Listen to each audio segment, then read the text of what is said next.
All right, welcome to Security Guy Radio with Black Hat 2016 Las Vegas. What's your name, sir? John Gunn. And what's the name of your company? VASCO Data Security. And what does VASCO Data Security do? We are the leader in helping banks protect online and mobile banking transactions. The leader, that's good. The leader. So if you right. globally, in fact, more than half of the top 100 banks around the world use our solutions to keep hackers from taking over online banking transactions. Do you do online banking? Yes, I used to. Unfortunately, yes. Do you do mobile banking? Well, I used to do Quicken to check my accounts, and then I Okay. thought, you know what? I don't need to. I can wait until I get home, right? It was convenient and everything. But I'm a little nervous about it. Yeah. Because the risk-benefit analysis to me is convenience over, not that I have any money in my bank account, but, you know, why bother going through all the paperwork? But this is what you work to solve, is this kind of thing. Yes. And I noticed on your website, yeah, you got like 8 out of the top banks in the world on there, or 9 of the top 10 banks. You get some big players in here. We've got a lot of them. Yeah. We've got a lot of them. Yeah, half the top 100, and we've got about 1,700 and growing. Now, because hackers are attacking online and mobile banking increasingly. Now, when did your company come of age and really start hitting this, you know, big time? Because mobile banking is, well, you know, in the age of things, it's fairly new in a way, right? Were the banks just not interested in security back then, thinking nothing's going to happen? Now they're saying, oh, crap, we should have been on that from the beginning? You know, banks have always been very interested in security. They've always had a big focus on it. But for banks, it's always a balance because they want to keep their customers happy. And, you know, if you've ever been a long line at the TSA, you know, you dread security, but you want to be safe when you fly. But you have to go through TSA to fly. But if one bank makes a higher level of friction for you with security, you might switch banks. That's interesting. So banks have to balance that. How do I keep my customers happy? And how do I absorb the losses? Because they absorb the losses. I mean, if your money is stolen from your account, you don't lose it. The bank does. Well, that's true. So they have to balance that, but they've always had a big focus on security, and they do a lot of things behind the scene you're not seeing already. But the attacks have become more frequent, much more sophisticated. Yeah. So as the hackers have upped their game, the banks have had to do the same. So it's this technology chase. So let's talk about the most recent hacks. I'm sure you're very aware of the SWIFT attacks, the New York Federal Reserve versus Bangladesh Central Banking. How has that impacted your business, and or how are you helping to solve that problem? That impacts our business in that people, well, that one doesn't affect our business as much as the attacks on mobile banking. And let me change that question around a little bit. There's been a huge rise in mobile banking. The Federal Reserve keeps track of that. KPMG just came out with a study on it. And mobile banking is becoming the #1 channel. So banks suffer fraud through all types of channels. The one you mentioned, and they're doing transactions between banks. They suffer fraud at the ATM. They suffer fraud in branch, insiders. But we focus on the online channel, the mobile channel, and then also the ATM now as well. Our solutions are now used at the ATM. Imagine you're at your ATM getting money out. Hackers love to steal cards. In fact, right now you could go, if you could have access to the dark web, you could buy stolen ATM cards and pins, and you could go to the branches. You could even buy zip code, so you get a local branch. That way the bank's less likely to catch the fraud. So how does the bank stop that? Well, one way is to know if you have your mobile phone. Because I could buy your stolen ATM card, but I can't physically buy your phone. So there's a lot of new things we're doing to help banks reduce fraud. It's like a key, your phone it's now. Like a key. I've seen that more and more. Quicken's very good at calling me after I log in, and I put a PIN back in, and authentication. And I think it's a big pain in the butt, but I do it because it works, right? Well, you hit the nail on the head. Yeah. The pain in the butt. That's what I talked about earlier about. Banks want to avoid that pain in the butt. Right. So the idea is to do as much security in the background as possible. So our solution, what banks can do now is, if you're doing an online transaction, let's say a mobile transaction on your phone, I can do all kinds of things in the background that I can tell the bank about you. It's not a violation of privacy, right? But it raises a level of security and helps them identify fraud. Can you share some of those back-end? I would love to. Proprietary secrets, yes. Thank you for asking. One of them is your Geo Location. Is your phone in the location where you normally are? You know, usually people get money in an ATM or doing a transaction where? At their home, at their work, maybe at a friend's house or at a lot. So you're saying they normalize your behavioral analytics, I you guess could call that. That's what we use. Risk analysis. Very good, Sharice. There may be a place for you at VASCO. We need smart people. We're hiring like mad. So, but that's one of Geo Location. The other one is just your device. is that really your phone? Hackers can clone your phone, make it look like your device. So we take a deep, deep look into the phone and say, is this really that phone?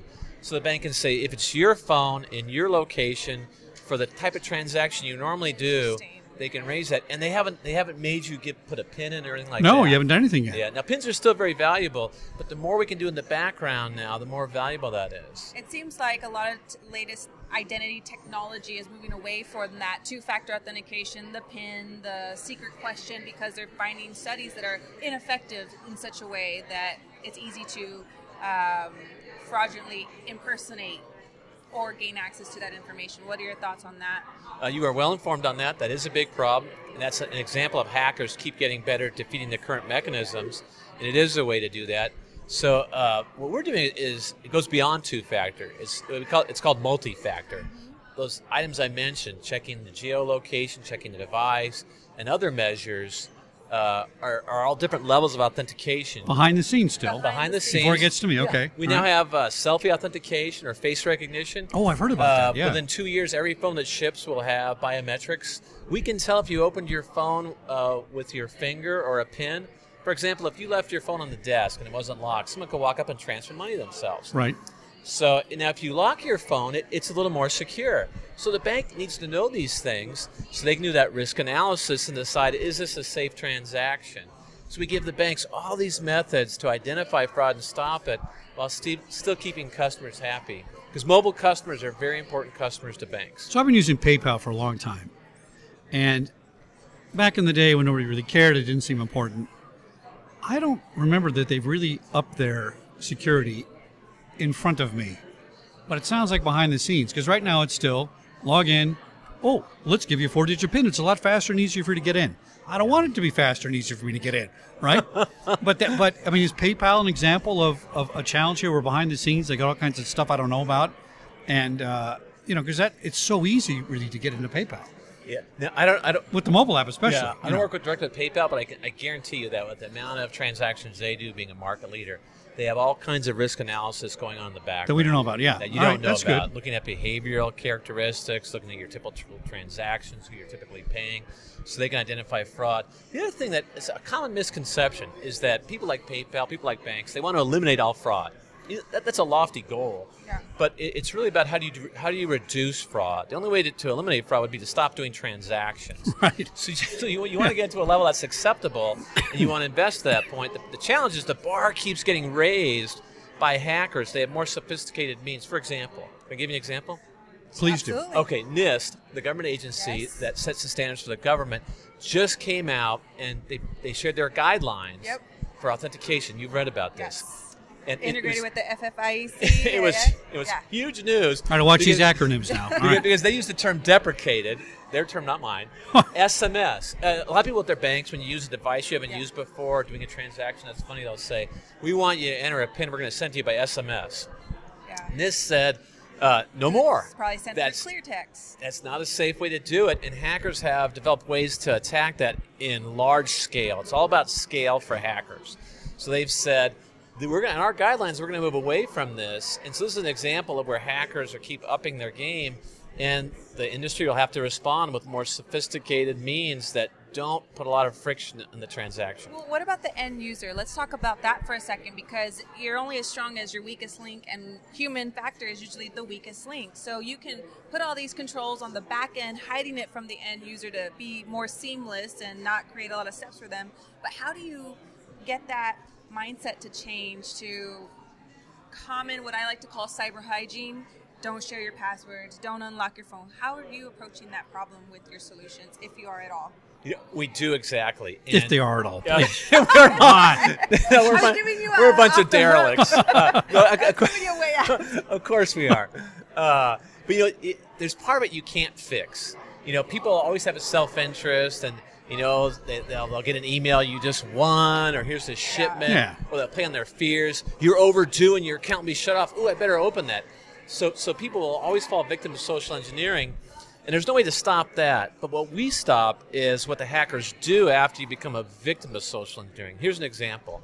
A really common attack I shouldn't say common, it's a brand new attack that's becoming more common, is to attack mobile applications by getting you to download a fake app. a Yep. bad app. Yeah. Yes. Here's a notice from your bank. If you want to keep doing online transactions because of security, we think you may have been attacked, we protected you, download this new application, so you download it. It may not be the bank's real app, because what hackers will do is they'll download the bank's app, they'll reverse engineer it, they'll change it and put their evil code in it. Yep. Then they have to get it out on as many phones as they can. They'll put it on rogue stores, then they'll do the social engineering. So a couple of solutions we have to stop that. One is we stop the hackers from reverse engineering the bank's code. Okay. So that's interesting. Yeah. All right. How do you do that? It's called obfuscation or hardening. So it also stops it from piracy, which is not as big a threat right now for them, but it stops them from reverse engineering it. Or it makes it so much more difficult that they can't do it. Go to the guy that's not protected. Right. Go to the next guy. Exactly. Yeah. Just like how you protect your house Right. if someone breaks into your neighbors. If they want in, they can eventually get in. Absolutely. Then the other way is when that mobile application is executing, is we look at the way it's executing. And if it's doing things it shouldn't be doing. Because you know what the pattern is for legitimate programs. Yes. Microsoft did that years ago. Yeah. They said, Word opens and works a certain way, and if you had some kind of pirated version of it or something, it didn't perform the same way. They Just looked like at the that. behavior. Very interesting. Okay. Exactly. If this application is trying to write a screen over the existing screen, a hacker would do that because if you enter a banking transaction, say I want to send $100 to Kansas, it's sending $5,000 to Eastern Europe, it's still showing you the wrong screen. There's no reason why that banking app would have two screens and have a screen overlay. Or if it's writing to memory where it shouldn't or doing a keyboard action. So we identify all that and we say, whoa, Wow. this should not be doing this, and we can stop the transaction. There's still the second step of you get a notice saying you can't complete the transaction, please call the bank. Right. And then when you call the bank would tell you, well, you may have malware on your phone, go to your local phone center. But we stop the transaction. It's only a few people that get attacked that way, but if you scale it towards millions of customers, and the largest banks in America have 20 million plus each. Right. Mobile banking customers. Oh, mobile it's only. Huge, it's Wow. huge numbers. Yeah, it's huge numbers. It's becoming the number one channel. Wow. So Very it's becoming the number one place to attack. If you're a hacker, where are you going to go? Yeah. Now, what do you think about biometrics in this space on my side of the end user space? So would it help if we, had something I know, something I am, and something what's the three things? Something you are, have, and... What's you know what I'm talking you about. do, Three. what you have, and what you know. Yeah, There you go. Yeah, those three things. What you are. Yeah. You know your password. You Right. might have a token or a PIN or OTP. Yeah. Let's say you press a button, get an OTP, and then who you are, Right. or what you are. It's expanding now. Now, That's do very you use valuable. that kind of stuff inside behind the scenes, or if what you do is incorporated on my side of it, wouldn't we all be safer? Hey, I'm Bank of America, and guess what? You're going to do it this way.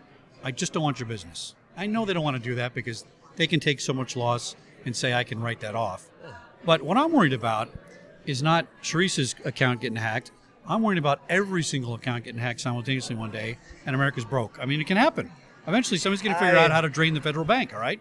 So wouldn't it be better if we all participated on a local level? And I always go back to this on my show. All security is personal. It's all local. It's all now. Because you can only protect me so much, and then I got to take my step and say, you know what? I'm turning off my phone. Because like you just said, end users are going to make mistakes and do things, So any of those three-way authentications involved in what you do behind the scenes?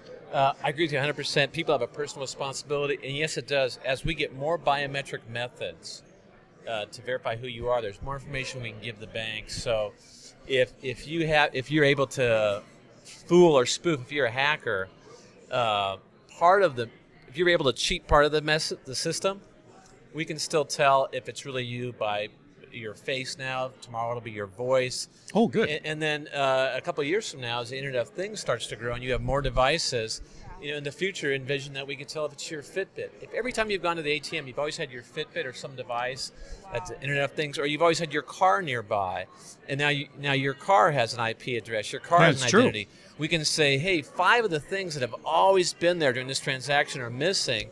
The bank can say, maybe it's an anomaly, but then they can raise the bar and say, okay, now we need you to identify yourself. Yeah. Who's Who's good at higher that? level. Capital One's very good at that.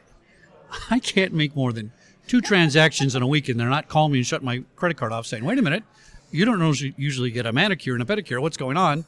And they turn you off, right? Yeah. Or if I travel and I fill up at a gas station that's out of state, I get a call right away. Yeah. I'm talking about real time. I mean, Yeah.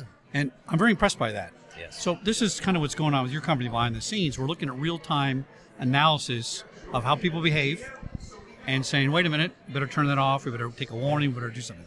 Here's an example. When they call you, and banks call you, not all of them now, but increasingly when they call you to say, are you really doing this? They'll be testing your voice to see if that's really your voice. Oh. Wow. So, and that's another example of something behind the scene where biometrics, which you asked about, it will be used in the future. For Interesting. Well, they should test their voices. I can't understand half the people that call me in the first place. That's a whole different story. Offshore calling or whatever they're doing. But I am pleased that we're staying on top of these things. Absolutely. I agree with you that it can never be completely solved, and I think if you try to go that way, you're fooling yourself, and you're going to miss the ability to get what you can, you know.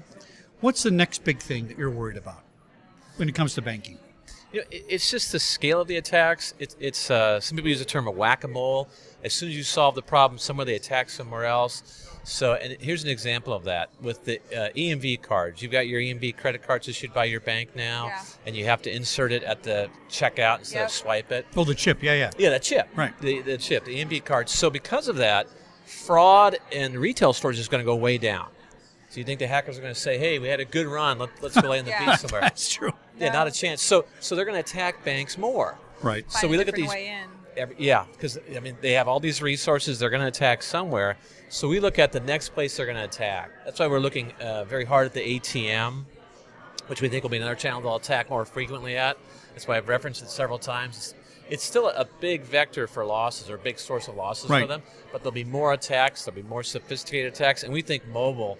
There's about to be just a firestorm there because it's this emerging channel. People are using it.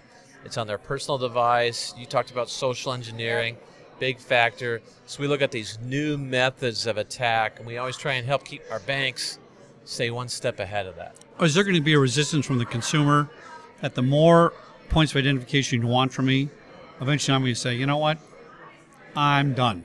I'm not interested. And maybe that'll make the mobile business back off a little bit. I mean, I know people that will not put their fingerprint on their phone.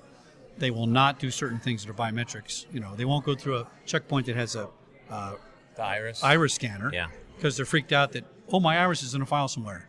Okay. Yeah. So I have a different thought of it, right?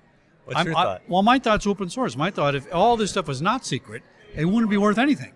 Yeah. And then it would be a trust factor. We'd be back to I trust you not to take my social security number, and you trust mine. Because if you take mine, I'm going to take yours. And so it kind of like it neutralizes things. I know that's a fantasy in a way, but it's not, that type of behavior is not unheard of in other social situations. When you trust somebody, you engage in all kinds of behavior you wouldn't if you didn't trust them, right? Yeah. So the fact that it's secret, encrypted, and it's personal, people want more of it. Somebody hacked my website before I came here. I hope they steal my show. I'm happy for it, right? My show's, it's not worth hacking, but they just wanted to do it because they could, right? See? And this is what's going on. This is aggression to me, and it's violence to me. Right? It's at the lowest level. If I'm going to steal your bank account and mess up your life, that's violence. Yeah. See? And so we do have to stop it for that reason. Yeah. I'm all for a criminal being smart and stealing some money. But when you do it just to mess people up and ruin their life, that's a whole different person. And I think we see more of those people now. You know what I'm saying? You know, a very good point. You're seeing more of all types of hackers, period. Yeah. But the ones that are a threat to banking and the financial system, they exist for one reason. Money, profit. They're trying to make money. Okay. Think about billions and billions of dollars. It's an easier criminal to profile in a way. Yes. You know. They're easier to predict. Yeah. Although you still have the issue of banks and other organizations. We protect all types of enterprises. We go beyond banking. We're making a big move into healthcare. If you're one of those organizations, you have to protect 1,000 points of vulnerability.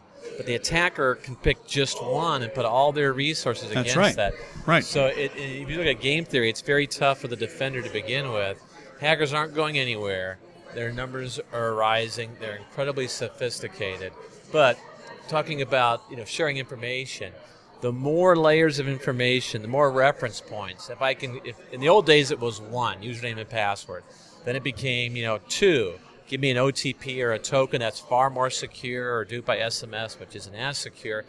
Then we started adding layers. So now we're up to, in the best case, we're up to about somewhere between 12 and 15 layers. We're going to 20 layers. Wow. Think 3 years from now, there'll probably be 50 layers. There could be 100 layers of reference points. And there's the computing power that exists now to look at all 100 of those and in real time create a risk profile and say, is this a real person? even if it's all publicly available. Wow. Does this fit the profile of a legitimate transaction? The ones that don't, then the aggravation you're talking about. Now, how much trouble are they going to give me to just do a transaction? I don't like that. Only do it to those people or those situations that are risky. Higher risk. Everybody else Right. just walks right through TSA without even being looked at. Yeah, makes sense. Yeah. I mean, nobody wants to hack my bank account. There's no money in it. But if there was, I'd be an instant target, right? On the other hand, I'm quasi-public, and people Yeah. know me and see me, so I'm at a little higher risk in one way. For sure. Right, so that's the analysis you have to make. John, this has been a fascinating conversation. We Absolutely. always learn I've something on enjoyed Security it. Guy Thank Radio. you so much for it's been a pleasure. Give us John Gunn. Now give me your website again. It's www.vasco.com. Vasco.com, all right. Yes. All right, thanks for coming on Security Guy Radio. My pleasure. I enjoyed it. Pleasure, John. Thank you. Thank you as well. Oh, let's get a picture from Chucky here.